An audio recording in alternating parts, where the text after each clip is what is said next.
பொன் மாணிக்கவேலுக்கு நிபந்தனை முன்ஜாமீன் வழங்கி உயர்நீதிமன்ற மதுரை அமர்வு தற்போது உத்தரவிட்டிருக்கிறது. பொன் மாணிக்கவேலுக்கு நிபந்தனை முன்ஜாமீன் வழங்கி உயர்நீதிமன்ற மதுரை அமர்வு தற்போது உத்தரவு பிறப்பித்திருக்கிறது.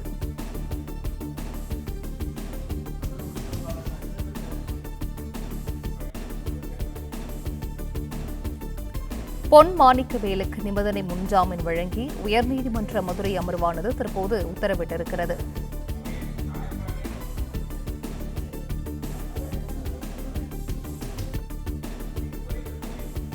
நான்கு வாரங்களுக்கு சென்னை சிபிஐ அலுவலகத்தில் தினசரி காலையில் ஆஜராகி கையெழுத்திட வேண்டும் எனவும் பொன் மாணிக்கவேலுக்கு உத்தரவானது பிறப்பிக்கப்பட்டிருக்கிறது. கூடுதல் விவரங்களை செய்தியாளர் சந்திரன் வழங்க கேட்கலாம். சந்திரன் வணக்கம். இது குறித்தான முழு விவரங்கள்.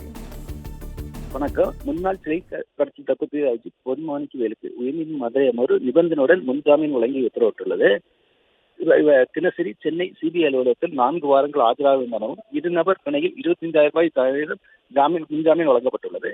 கடந்த 2 ஆண்டுகளுக்கு முன்பு சென்னை உயர்நீதிமன்றத்தின் உத்தரவின் அடிப்படையில் பொன் மாணிக்கவேல் மீது சிபிஐ வழக்கு பதிவு செய்தது. இதனிடையே கடந்த 2021 ஆண்டு வழக்கு பதிவு செய்த நிலையில் தன்னை கைது செய்யப்படும் தனக்கு முன்ஜாமீன் உயர்ந்த மதுரை கிளை மனு தாக்கல். அதில் முன்னாள் காவல்துறை டிஎஸ்பி காதர் பாஷா என்பவர் கொடுத்த புகாரின் அடிப்படையில் என்னை வழக்கு செய்து ஏற்கத்தக்க பல்வேறு சிலை கடத்தல் வழக்குகளில் நான் திறம்பட செயலாற்றியுள்ளேன். எனவே எனக்கு என் மீது வழக்கு செய்யப்பட்டுள்ளது. எனவே எனக்கு முன்ஜாமீன் கோரியிருந்தார். இந்த வழக்கை விசாரித்த நீதி பரிஷ்கரத்தை சிபிஐ தரப்பில் ஆஜரான வழக்கினர் இவர் சிலை கடத்தல் தடுப்பு பிரிவு காதர் பாஷாவை வேண்டுமென்றே சிக்கலில் மாற்றியுள்ளார். சிலை கடத்தல் தடுப்பு மன்னர் சுபாஷ் கபூருடன் சேர்ந்து கொண்டு இந்த வழக்கிலிருந்து பல்வேறு முறையீடு செய்தாலும் எனவே முன்ஜாமீன் வழங்கக்கூடாது. முன்ஜாமீன் வழங்கினால் சாட்சிகளை கலைக்கக்கூடும். மேலும் விசாரணையும் பாதிப்பு ஏற்படும். விசாரணை துவக்க நிலையிலே உள்ளது.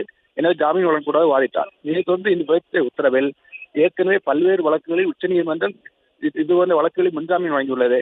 இவர் தினசரி காலை 10 மணிக்கு சென்னை சிபிஐ அலுவலகத்தில் ஆஜராக வேண்டும்.